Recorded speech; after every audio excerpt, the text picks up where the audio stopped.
அங்கேயும் பார்க்க சொல்லுங்கள் டீச்சர். படிக்க சொல்லுங்கள்.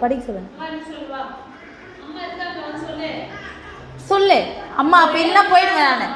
நீ படி. நீ படிச்சாதான் நான் இங்கே இருக்குவேன். சரி படி. நீ வா படி. நான் இல்லைன்னா போயிடுவேன். நீ படி. நான் அம்மா கூட வேலை படி. என்ன சொல்லுங்க